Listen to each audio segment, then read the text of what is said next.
기도의 집을 은혜 가운데 마치고 또 다음날 새벽을 깨우신 우리 모든 성도님들 가운데 주님의 은혜와 평강이 넘치기를 축복합니다. 에스겔 11장은요 계속해서 주의 영 곧 성령께서 에스겔에게 환상을 보여주시며 그가 전해야 될 말씀을 가르쳐 주시고 부유하시는 흐름 속에 우리가 있습니다. 특별히 11장은요 그 심판의 대상이 지도자들에게 초점이 맞춰져 있고 지도자들의 부패와 죄악을 고발하고 있습니다. 일종의 왕같은 제사장을 부름받은 우리 모든 성도 한 사람 한 사람이 하나님의 말씀 앞에 이 새벽의 시간 겸손히 우리의 내면과 삶을 돌아보고 말씀에서 지적하시는 것에 우리가 회개하며 그 심판 너머에 있는 회복, 소망의 은혜를 함께 누릴 수 있기를 주님의 이름으로 축복합니다.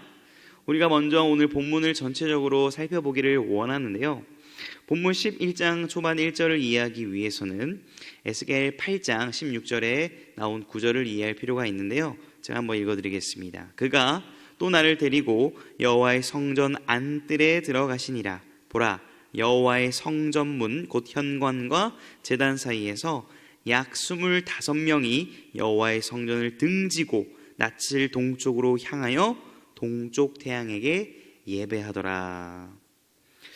에스겔 11장에 나타난 환상을 통해서 이전에 동쪽 태양에게 예배하던 25명 중에서 오늘 에스겔은 야사냐와 블라데아를 보았습니다. 그런데 그들은요 일반 백성들이 아니라 지도자, 고관들이었죠. 지도자들이 타락했다라는 것입니다. 이들은 BC 597년 예루살렘이 바벨론에 의하여 1차적으로 함락되고 포로로 끌려갔을 때 그 여호야긴이 끌려가고 또 많은 고관들이 끌려갔을 때 예루살렘에 남아서 그 빈 공백, 행정, 정치를 담당했던 지도자들로 보입니다. 즉 국가의 위기적 상황, 텅 비었던 예루살렘을 하나님의 은혜로 채우기는커녕 지속적으로 태양에게 숭배하며 잘못된 방향으로 위기를 극복하려고 했던 것입니다.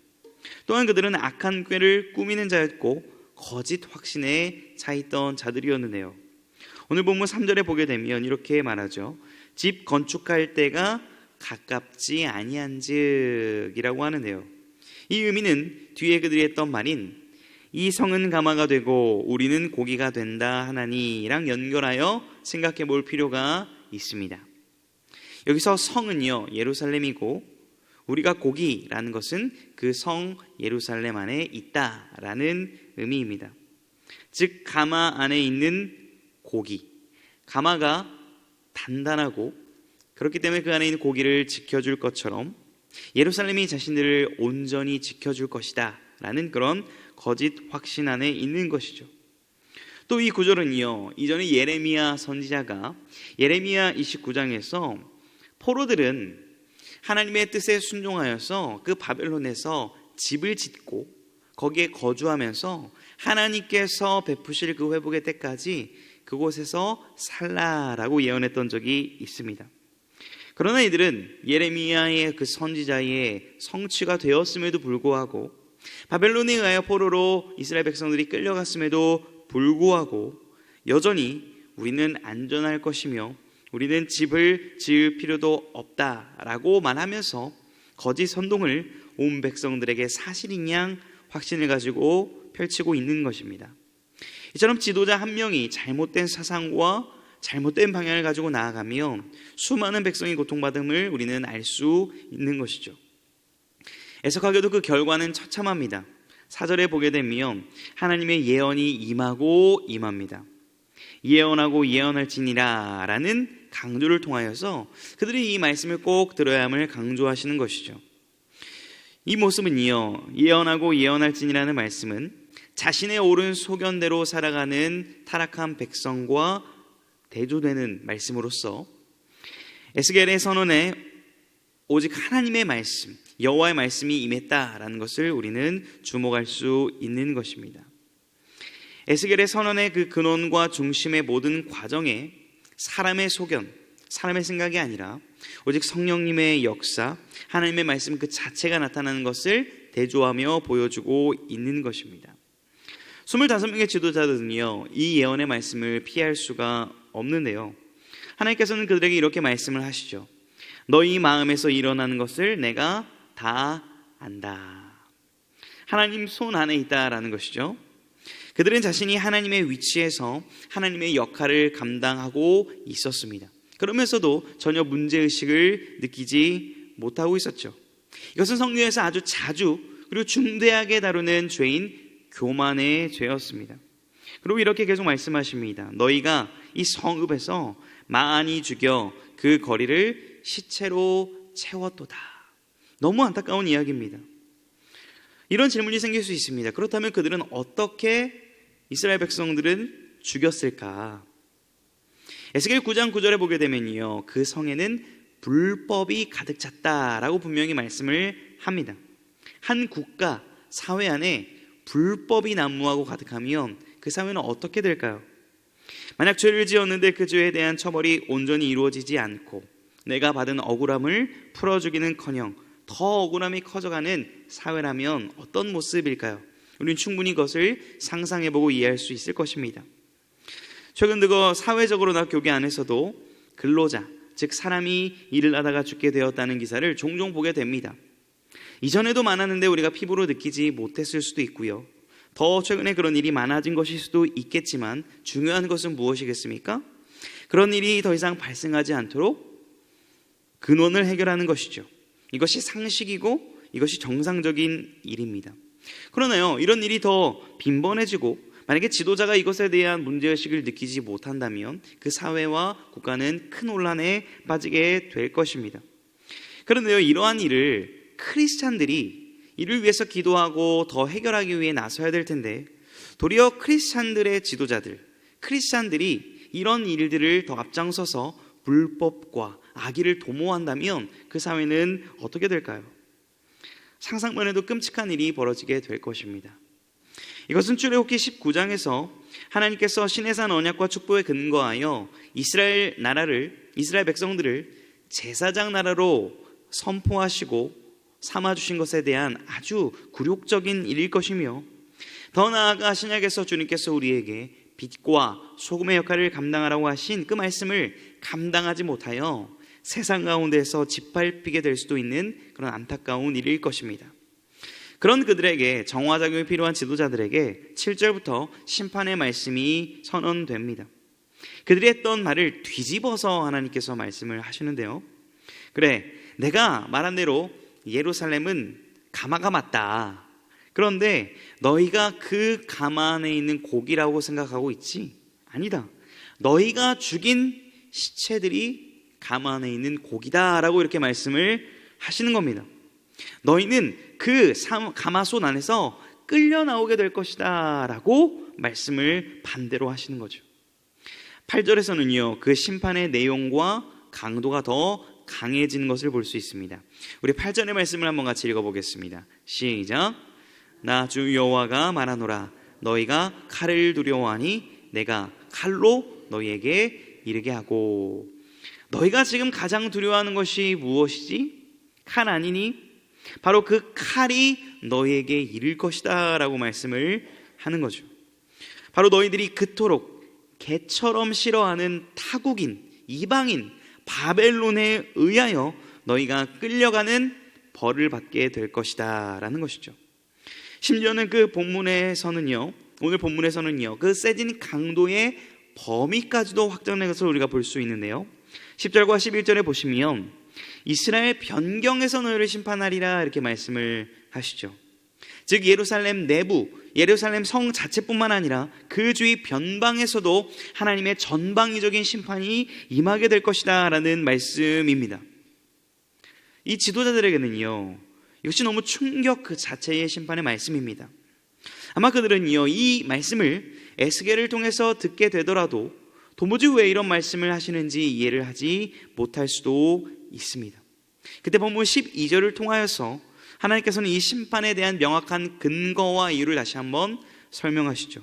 너희가 내 율례를 행하지 아니하며 내 규례를 지키지 아니하고. 하나님의 법, 언약을 깨뜨린 것입니다. 그런데요, 그들은 적극적으로 또한 사방에 있는 이방인의 규례를 자신의 삶으로 끌어가지고 와서 그것을 순종하고 이방인의 규례를 지켰던 모습을 우리는 볼 수 있습니다. 심판의 이유는 간단합니다.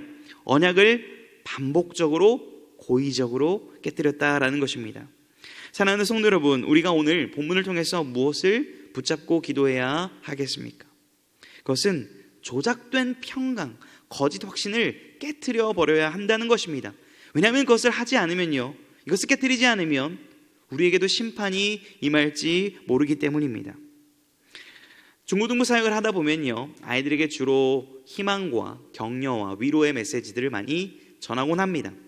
중등부 친구들에게는 하나님의 온전한 사랑을 전하여서 흔들리는 정체성을 잘 정립할 수 있도록 하고요, 고등부 아이들에게는 하나님 나라의 꿈과 비전을 주로 선포하여서 경쟁과 치열함 속에서 살아가는 그들의 마음 가운데 꿈과 희망을 가질 수 있는 그러한 긍정적인 메시지들을 주로 전하긴 합니다. 그러나요, 마음의 한켠으로는 우리 아이들에게 또한 위로와 사랑의 메시지를 전할 필요도 있지만 심판과 경고의 말씀을 전해야 됨을 깨닫게 됩니다. 왜냐하면요, 자칫하면 반대 극부, 극단에 빠질 수 있기 때문입니다. 내가 아무렇게나 살아도, 죄를 지어도, 아무렇게나 신앙생활을 제대로 하지 않아도 하나님이 나를 무조건 사랑하시기 때문에 나는 괜찮을 거야 라는 그런 생각 말입니다. 물론 반대 극부인 내가 이렇게 부족한 모습 때문에 하나님께서는 나를 버리실 거야 라는 그런 불안한 마음을 가지지 않을 수 있도록 하나님의 사랑에 대해서, 구원에 대해서 가르칠 필요는 있습니다. 그러나 이것에 너무 함몰되어서 하나님의 말씀을 경홀히 여기고 말씀을 마음대로 어겨도 괜찮다는 그러한 마음을 가지도록 또한 두어서는 안 될 것입니다. 사랑하는 성도 여러분, 혹 우리 안에도요, 지금 신앙생활을 해온 나의 경험과 나의 지혜로 지금의 상황들을 판단하고 이해하면서 그것으로 안주하며 살아가고 있지는 않습니까? 가령 이런 생각들 말입니다. 이런 상황에서는 하나님이 이렇게 하셨고 이번에도 이렇게 하실 거야. 하나님이 이런 상황을 주신 것은 이런 뜻일 거야 라고 속단하는 일 말입니다. 물론 우리가 오랜 기간 하나님의 말씀을 읽고 묵상했고 기도를 해왔다면요, 신앙의 연륜이 쌓였다면요, 하나님의 일하심의 원리를 알고 그것을 어느 정도 믿음으로 예측하는 일은 가능합니다. 그러나 혹 이 모든 것들이 성령의 인도하심보다, 기도의 능력보다 앞선다면요, 나의 경험과 나의 지혜가 하나님의 일을 제한할 수 있음을, 혹 우리는 우리의 경험 안에 하나님을 가두는 우를 범할 수도 있음을 우리는 경계해야 할 것입니다. 사도 바울은 예수님을 믿는다고 고백하지만 여전히 자신의 생각과 이방의 문화와 관습을 따르던 고린도 교회 성도들에게 이렇게 경고를 합니다. 제가 읽어드리겠습니다. 고린도후서 13장 5절입니다. 너희는 믿음 안에 있는가? 너희 자신을 시험하고 너희 자신을 확증하라. 예수 그리스도께서 너희 안에 계신 줄을 너희가 스스로 알지 못하느냐? 그렇지 않으면 너희는 버림받은 자니라. 사랑하는 성도 여러분, 우리는요, 우리가 살아온 신앙의 경험과 연륜과 지혜도 소중합니다. 결국 가치 없는 일들이 아닙니다. 그러나 그것이 우선순위가 되어서 혹 오늘 말씀하시는 하나님의 말씀보다 그것이 우선순위가 되지 않기를 간절히 소망합니다. 부디 남들은 다 알고 있는데 나만 내가 이상한지 모르는 그런 상태에 빠지는 자가 되지 않기를 원합니다. 남들이 보기에는 내가 멀쩡해 보이더라도 내 안에 있는 죄에 내가 민감하게 반응하고 그것을 깨달아 회개하며 늘 주님과의 순도 높은 교제를 유지하고 주님의 말씀에 순종할 수 있는 그런 하나님의 자녀가 되기를 간절히 소망합니다. 오늘 말씀을 겸손히 또 경외함으로 받아들이고 기도함으로 오늘 하루 하나님의 그 심판 너머에 있는 우리를 향하신 회복과 소망의 그 메시지를 나의 말씀으로 받을 수 있는 모든 성도님들 될 수 있기를 주님의 이름으로 축복합니다. 기도하겠습니다. 공의로우신 아버지 하나님, 오늘 말씀을 통해 우리의 거짓 확신을 버리고 오직 말씀에 기초한 하나님의 뜻을 이해하고 발견하게 하시니 감사를 드립니다. 이 시간 나의 지혜, 나의 경험을 앞세웠던 나의 모든 교만을 회개하오니 용서하여 주옵소서. 날마다 성령의 조명하심을 구하며 말씀을 통해 나를 향하신 새롭고 놀라운 뜻을 발견하고 이에 온전히 순종하게 하여 주옵소서.